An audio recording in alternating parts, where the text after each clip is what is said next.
book discussion, Amor Towles, The Lincoln Highway. For new listeners, we do book discussions here at the Not Even Wrong podcast regularly. We basically keep track of what we're reading, and that has two reasons. One is because we want to have a record. It's interesting to go back and see, okay, how did I feel about this novel? I reread the novel, see how I feel about it. But it's also because we've said on this podcast many times that reading is not just a pastime of a hedge fund manager. Reading is part of the job because it's conditioning of the mind and therefore absolutely essential. And I think just to reiterate the point, we're actually doing these book discussions. And I think since the purpose of the podcast is to give people a sense for what it feels like to run a hedge fund, we feel that this is more than adequate. This is Not Even Wrong podcast. It's February 25th, 2022. This is Krim Delco for the day. The fund is up 1%. The market's up 1.9%. For the year, we are down 27%. The market's down 8.5%. We're underperforming by 18.5%. The Lincoln Highway, Amor Towles.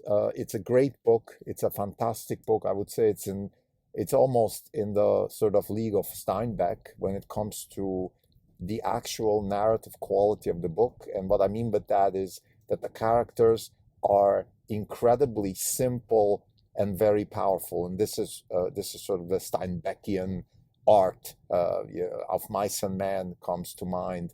And in this particular novel, there are actually characters very similar to the mice and men characters. So I would say that Towles definitely leaned heavily on one of the greatest American writers, I believe, in the last 100 years, which is Steinbeck. So let's talk a little bit about the plot and then discuss the book. The plot is two boys are traveling from Nebraska first to New York, and then their goal is actually to go to California. So it's a road novel in a sense that there is traveling, there is movement, but it's not a classic road trip. It's definitely not in sort of the category of On the Road by Jack Kerouac. It's not that kind of novel. I think the concept of displacement is part of the story, but it's certainly not the key. I think what's really going on here is we have a parallel storytelling with leaning towards the Ulysses and the Iliad and the stories of heroes, of war, of heroes that leave their families and come back. So that is the big story. And I think that the author, as good as the book is, I would say 95% of the book is phenomenal reading. But I have to say, Towles lets me down in the end. He lets me down. The ending is weak. It's not just anticlimactic. And I'm not attributing this to his style or my emotion. It's not the kind of thing where you can say, oh, it's a great book, but still like the ending. I think the author actually made a fundamental mistake here. Here's what I mean with that. So the book goes through many passages of the meaning of heroism. Heroism in many different ways. There's the hero, there's the anti-hero, there's the concept of good and bad, there's the concept of the underworld.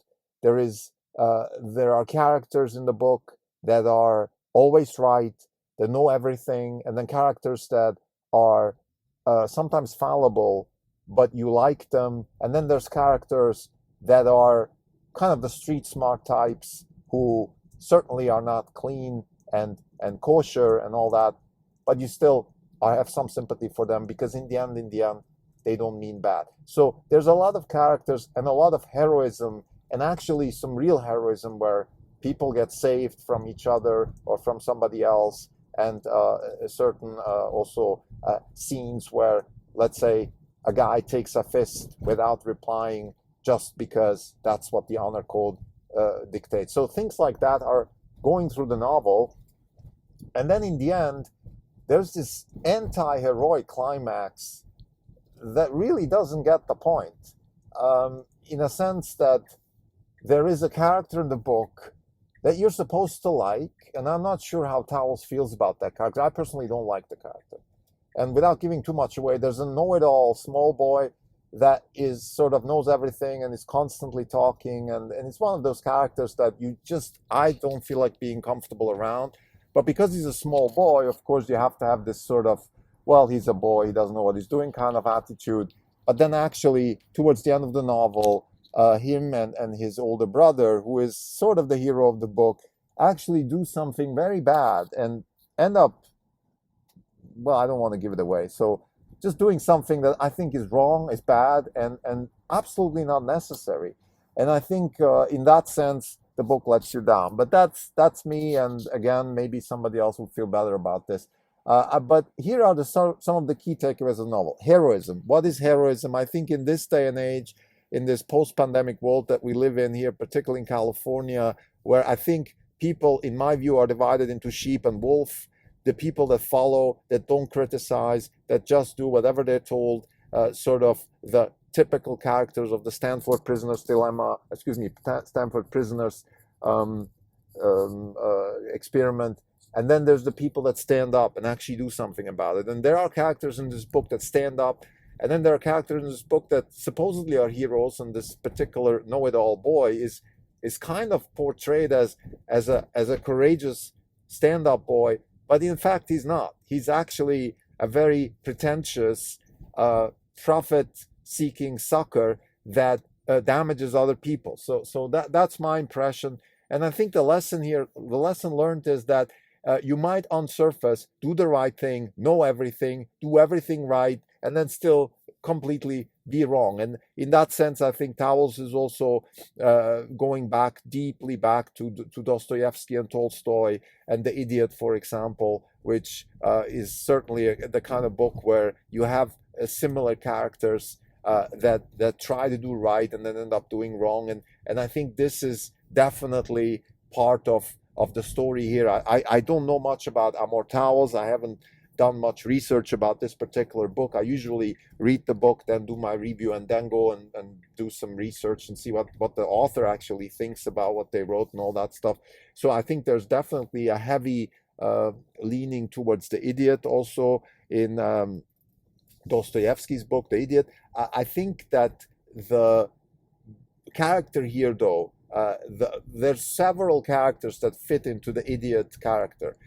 Meaning they have good intentions, they do the right things, but then they end up causing bad outcomes. And I think this is one of the big threads in this novel. I don't necessarily want to judge it. I think it's a character choice that an author can make and then go with it, and that's what Towles did. And it's very interesting. I think the book is full of wisdom. The book is full of entertainment and tension and wisdom, and certainly also you learn about the Ulysses trips in the Iliad. You learn about Achilles. You learn about some of the Greek mythology, and I think Greek mythology is very important. I think the biggest takeaway that this book has for me is that the power of narrative, and that's what I meant in the beginning when I said this is very Steinbeckian, in particular when the narratives are simple, because this is kind of like the Automata by Wolfram, in a sense that you keep very simple characters with very simple traits, and then you start combining them, and then you start getting very complex outcomes. And I think this is the real power of this book, and that's why I like it so much. They're very simple characters, very simple situations, simple things are happening. It's not a very complicated story. This is not the kind of thing if they make a movie where you kind of lose track of who's doing what. It's very straightforward.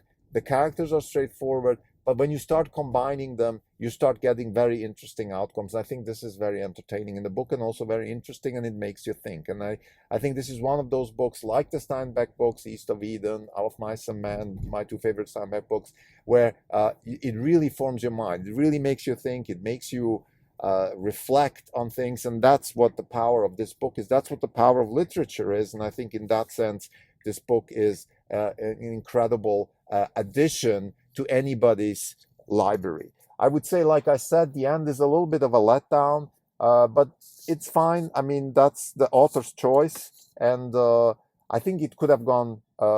Certain things don't make sense. For example, the hero does something to harm somebody without necessity, and that's again my frustration. I also want to spend a few words just on the concept of the road novel. Again, this is not the road novel, but there's two things in this book that really struck me as very interesting. One is the idea of movement. And there's one character in the book, Sally, she says that actually, she says that maybe the anti-movement is the sedentary sort of culture that we have in our society. The sedentary culture is bad. I think we need to move. Things need to change. We need to shake up our things. And I think this is very important. In my private life, I have exactly that feeling. We've been here in San Francisco for 8 years. I think we have to get going. We have to move, even though it's very beautiful here. We have to you have to shake up things. And for people that listen to this podcast, aspiring hedge fund managers or actually existing hedge fund managers, you need to shake things up. You need to do things. And I think this book has a little bit of that character. The other very interesting part is sort of the arc of a story and the diamond concept. So the hero starts as it has sort of the diamond shape. The story of a hero has a diamond shape in a sense that it starts with a very simple character. The hero is Ulysses, or in this case, it's Emmet or Duchess or whoever the hero is, and then the story starts widening. The character starts widening. You start having more complexities in the character, and I think this is very similar to my life. I started very simple as a boy and then a teenager, and then things started widening. All of a sudden, your horizon starts widening. You're not sure anymore if you love this girl. Maybe you love another girl. You're not sure if you want to be a rock star. Maybe you want to do math. Maybe you want to be a physics major, or maybe you want to be a hedge fund manager. So things start widening, and then at some point they start narrowing again towards the arch of your life, the sort of the far end of the arch of your life. You will start narrowing and narrowing, and I think this is a good thing. And I've often thought to myself, when let's say I'm now in my 50s, I start doing less things. I start being interested in less things. I still do quite a bit of things. I do lots of sports. I do combat sports. I surf. I ski. I travel. I have a family. I'm interested in the development of my family.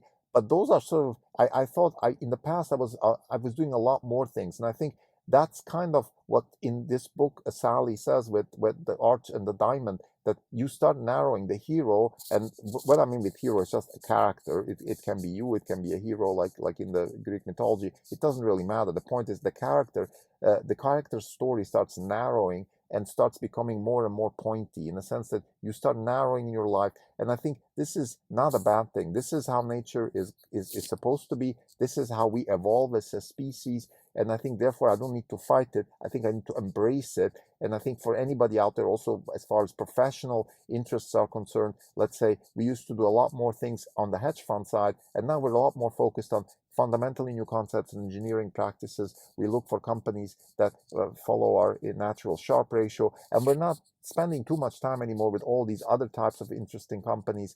Not that they're bad, but we start narrowing our focus. And I think this is really a very interesting way to frame that. And I think this is one of the big takeaways from this novel. So to summarize, Amor Towles, The Lincoln Highway, great novel, a little bit of a disappointing ending, but one of the biggest takeaways is the story, the diamond-shaped story of a hero. And everybody has the potential to be a hero in their or her life, in his or her life, excuse me. And I think you don't need to fight the fact that maybe you start narrow, you start widening, and then you start narrowing again. It's fine. This is the arch, the sort of the arch of life, and the story develops like a diamond. This is what this character in this book, Sally, says, and I think this is a great, encouraging way to look at life. Thank you.